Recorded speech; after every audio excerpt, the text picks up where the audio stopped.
Hi everyone, so for today's Black History Month segment we're going to talk about Phillis Wheatley.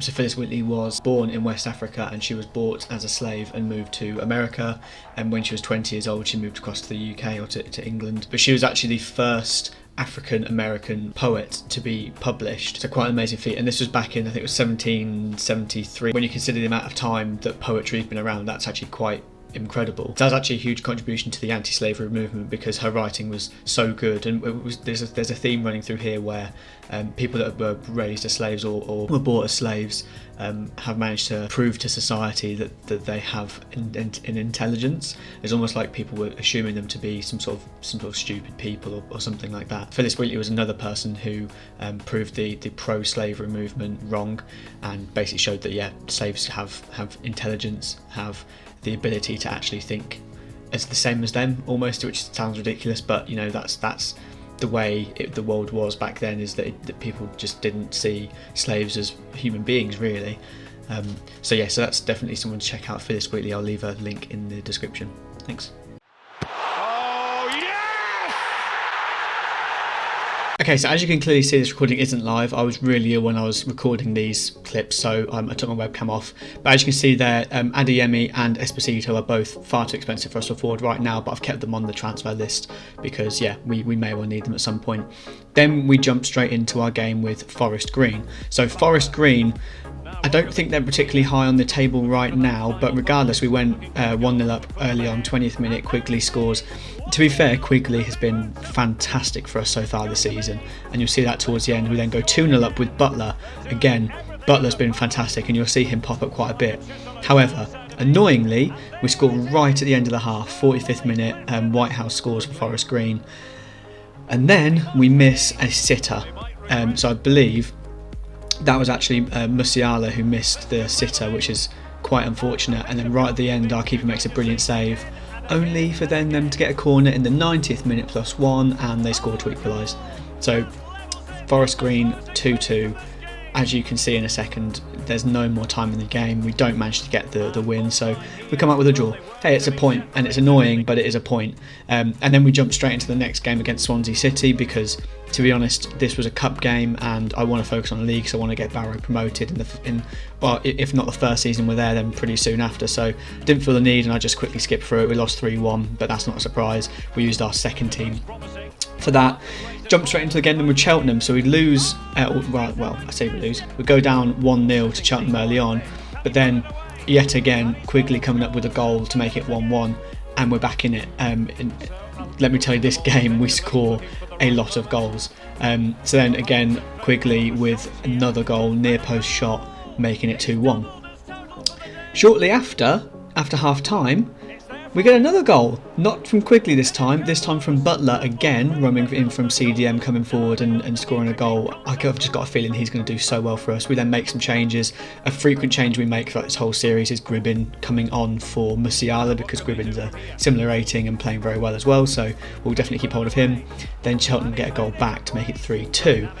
But towards the end of the game, we score again, this time Gribbin, the substitute, getting a goal. And I have to say, Gribbin's actually been playing really well. He has been scoring some goals as well, but that's how the game ends, 4-2 against Cheltenham, which I'll definitely take because, Cheltenham are a decent team. I will take a 4-2 victory. Then we go into another game. There's quite a few games on this one. We go into another game with Leyton Orient. Annoyingly, we go 1-0 down in the 30-ish minute, which is quite frustrating. We obviously had quite a good run going, so I thought, you know what, I'm going to switch into this. I'm actually going to play this one. And just to make you guys, just as a reminder really, these were all played on Legendary, and I say that because this surprised me. Easily conceded goal. Or I say CPU easily conceded rather. That was stunningly easy for a Legendary AI. We managed to rob them of possession towards the sort of crossing position and just easily nip one in near post for Quigley to score. Then pass it across to the side. Quigley cuts in a little bit and just holds his run really, and just holds the defender off. Far post shot, easy. Quigley gets a second goal, and this AI, I mean, it did not feel like legendary at all. We were absolutely murking them. We were just rinsing them. Quigley nearly getting his hat-trick, but it was a really good save from the keeper. Maybe shot was a little bit too close for him. You'll see the volley here. It's quite a difficult volley to pull off, to be fair, but maybe it was a little bit too close to the keeper. But it doesn't really matter, because in the end, a brilliant piece of skill from Gribbin, and then it's put on a plate for Quigley. So you'll see that in a second. He did a little roulette and sort of flicked it over the defender. There you go, flick. So yeah, nice bit of skill from Gribbin, but yeah, I mean, Quigley made it look ridiculously easy. And then there you have it. That was the end of the game. So it was 3-1. Yeah, we played that one. Obviously, I'm trying to get us to a point where I'm not going to keep playing them, but I just felt like playing one, really, and I felt like showing you guys some gameplay. So there you go. We've got a nice 3-1 win, and I want to show you guys that right now we are top of the league with a huge 10 goal difference. That's a lot of goals for so early on in the season. We also got a transfer offer. We actually had a few. We had one for Taylor, we had one for Angus. We accepted the one for, well, we delegated it to Angus, but that will come through eventually. And we had a few from Taylor, but we didn't take them. Now this guy, because I was aware that we were lacking a little bit in the strike department, Jack Larney, Swedish guy, 18 years old, can also play left wing. Look at that horrific face again. What is wrong with them? Figured we'd go for it, and they actually tried to then initiate a swap deal for Bradley Barry, which I accepted because it pretty much halved the price, and we got him, and then we got him on a relatively low wage for how good he is. I mean, 18 years old at 62 rated, that's really good, and he is rapid. So he changed his positioning to complete striker to get some of his, well, first of all his weak foot, because that's always useful if we're going to play any games, but mainly to get his actual stats up. We don't really need to have him on all sorts of different stuff given how good his pace already is. So we picked him up, we put him up front, we changed the formation round, so Larney now starts. We took Hardcastle out and we moved it to a 4-1-2-1-2, which immediately pays dividends because Butler roams forward from CDM and gets a goal again. Now you notice there he is quite tired, so he does come off in this one, but we make it 2-0 with Quigley. Again, Quigley just keeps scoring goals. He really surprised me with how well he's doing. But anyway, so then in the 50th minute, we play the ball forward against, oh, I forgot to say actually this is against Walsall. We play the ball forward, really well played. Bear in mind this started near our own box. Nice bit of play around, keep the possession, little 1-2, bang, bosh, in the goal. Not 4-0 yet, 3-0. It does become 4-0. So nice bit of play down the line, and then 28 again getting a goal, and this time with the new guy Larney, so he immediately pays dividends. We get the debut goal with him, and that's where it ends 4-0. So yeah, I mean, that was a really great game. We managed to rest Butler a little bit as well because he was getting quite tired, and I noticed that centre back wise we were struggling a little bit, so I managed to sign this guy, 17-year-old Ngoban. I'm going to really struggle. Honestly, some of these names, Jason, I'm just going to call him Jason. I managed to sign Jason.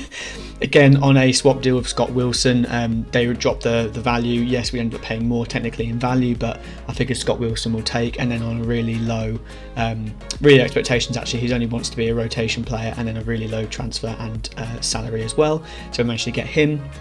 We've got a few more offers for Taylor, which we took. Angus is, as I mentioned earlier, his sale with Morecambe came to an agreement, so we've sold him for 220. You'll see that in a bit. But then we jumped into another game with Crawley Town, and what a ball that is! I think that was from number 18, so that was from Musiala to Dembele, and just a really nice goal. So we go 1-0 up against Crawley. Annoyingly, we go then to 1-1 just after half time. So you can see there though that we actually weren't playing that well. We actually were riding our luck a little bit, but when we get a goal in the 88th minute, all looks great. 2-1 up, Gribbin again getting a goal, and then annoyingly we concede a penalty in the last kick of the game. Like, I don't understand how this is even able to play. Obviously I've cut out quite a bit of this, but the whistle should be blown a long time ago. I was very confused. But anyway, so 2-2 against Crawley. I had a few words with the guys because some of them were keen to play, Beadling being one of them, Hardcastle being another. But I mean, the morale's still good, it's just quite a few of them want to play. Angus got sold, and then it hit the deadline day. So going through deadline day, we managed to sell Hurd, Hardcastle, Taylor went as well. They all got quite good offers, so I figured we'd sell them. Hardcastle was quite a hard pill to swallow because Hardcastle's been good for us. Kay we then sold to. So Kay's gone as well, and I noticed that we were sort of running a little bit thin on the ground. So I then looked to sign Lawrence Gabriel, who annoyingly ended in a bit of an insult, as they said. So then we instead went to Burton and signed Ben Hart. He's 19 years old, very young, so yeah, that fits the type of players we've been looking for. And then that finished deadline day, and we got some young guys in. And we had a look through the youth team because we hadn't really looked through it in a little while. We've got a couple of decent guys, Dior being the main one, potential of 81 to 94 from Cameroon. So we've got a few decent options in there, and we're going to pull them through. And then we had a game with Oxford United. So Oxford United's game, a little bit manic. We go 1-0 down early on, 7th minute from Brannigan, which was frustrating to say the least, but then a nice little ball over and a nice little ball in lets Lane get another goal. If I'm saying his name wrong, by the way, someone just tell me because I've got no idea. But then we go 2-1 up just before half time with your boy again, Quigley. But we concede straight after half time with Brannigan again, so that's 2-2. But we go 3-2 up with Gribbin again. It's the same sort of goal scorers every time, really. But in the 83rd minute, we concede to make it 3-3, and that's how the game ends. So another draw. Now it's weird because we're actually unbeaten, but there's quite a few draws going on. So maybe we need to shore up our defence a little bit more. But anyway, that doesn't matter too much. Yeah, so then we skipped through to a bit of training. We did a little bit of that. We didn't really do a whole lot after that game because after that game I was struggling with my illness, so I couldn't really continue to keep playing loads of different games. So I just sort of waited a little bit, did a bit of the stuff I need to do. If you guys like the format of this, obviously it's a lot more fast paced. So if you like the fast pace, if you want me to continue with that, please do let me know. But yeah, I understand that I've been talking at you quite a lot and a lot happened in that, so if you want me to slow down a bit, just let me know, just give me a bit of feedback. I don't mind a bit of feedback. Feedback's always appreciated. But yeah, like I said, we just skipped through and did some training and then I stopped there. So yeah, thanks for watching, guys. If you like the series, if you like what we're doing here, then please do watch the rest of the videos for one, and subscribe is always appreciated. And yeah, cheers guys, see ya.